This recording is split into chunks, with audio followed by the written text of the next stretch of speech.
So early, before we started the show today, we talked Yeah. about different themes. And one of the themes we talked about that would be fun to highlight would be resilience. Yes. And so I think that's a perfect bridge. So what are some maybe resilient moments in your life, part of your origin story, Yeah. that you think really equipped you to be able to navigate all the different, seemingly disparate roles you've had in your career, but actually they all kind of connected. But Yeah. but there had to be some level of resilience for you to be able to navigate those waters. Yes. So yes. I would love to hear you talk about the power of resilience as a leader, and maybe some elements in your own story that helped you Yeah. develop that. So very early on, I didn't even think about the word resilience. I think it wasn't until later in my corporate America space that then the word kind of got attached to me. But I grew up in an all-American family. My father was in the Air Force. My mother was in community service. And for all intent purposes, they thought I would be something very successful like the mayor. But that all changed at the age of 14 when I dropped out of school in 9th grade. And so I'm a high school dropout, and that's because I had my first child at the age of 14 in 9th grade. And so I quickly found myself homeless, sleeping on couches, sleeping in shelters. And Wow. I really had to, at one point, pick myself up from my bootstraps and say, like, I am in charge of another life now. And so what am I going to do? And so I eventually went to an alternative high school, graduated high school, and went on to college, Duquesne University, Emory University, Wharton Business School, and we talked about my career journey. But the piece that really threaded through as I kind of reflect back was resilience, and having that resilience not only as a leader but as a person. And that really has shaped who I am as a leader. I show up every day trying to understand that the people on my team, first and foremost, are humans, and that they may or may not have as much resilience as I have. And so they have things going on in their life, in their personal life, that they try and leave at the door every day they walk in. And so being a leader of resilience, I just try to instill more empathy for my team and more understanding for those that may not be as resilient as I've been. So one of the things I'm just always fascinated with Yeah. is this idea of human will. Like being able to, you use the phrase, that common phrase, pull yourself up by the bootstraps. Yes. But there's some kind of will. There's this spark in us that says, there's more for me. There's more that I'm meant for, or I don't want to be in this situation. I want to kind of pick myself up. Yeah. What was that moment for you?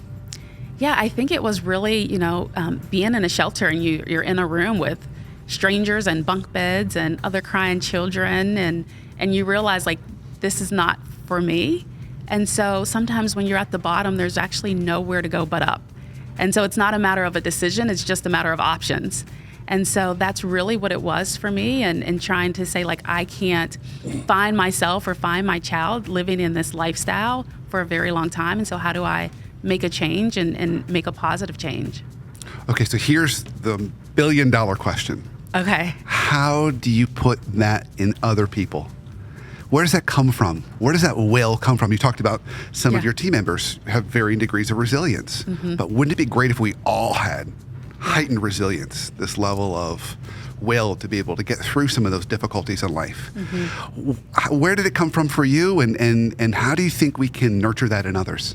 Yeah, I think for me, where it came from was my parents, right? Even though I found myself in that situation, I had a mother who was very focused on community service, and so she always was helping children in foster care and children that were abused in the household. And so I saw that love for others through her. I have a father that was in the military, and it was all about team. Right? It was all about, you got to take care of your team, and you're only as strong as your weakest link. And so I think together that parenting style of both of them really shaped me. The other piece is, I realized at some point in my life not to compartmentalize who I was. And that really came from when I was at Wharton and I was given a speech at graduation. And I was just telling about, a little bit of my origin story. And a professor afterwards had told me about his daughter and having underage drinking, and how it was really taking a toll on him and his brand at the school, and how he and his wife were kind of like, we're over it, right? And he said, after I heard your story, I'm now going to go home and tell my wife we can't give up on her, because she could be the next Tiffany. Wow. And here it is, I'm looking at this person as someone who I feel like has made it, and I'm looking at myself like I'm just little old me. But it made me realize sharing my story and sharing my resilience and sharing my challenges can sometimes help someone else identify their own resilience. And to keep that compartmentalized and keep it to myself, I'm doing others and doing my greater good a disservice. So willing to kind of share that authentic side of yourself, that vulnerable side of yourself. Yes. Because for a lot of us, sharing those parts of our journey can be uncomfortable. Very much so. Very much so. But it really invites others to connect with us in a deeper way, I think, at least. Yeah.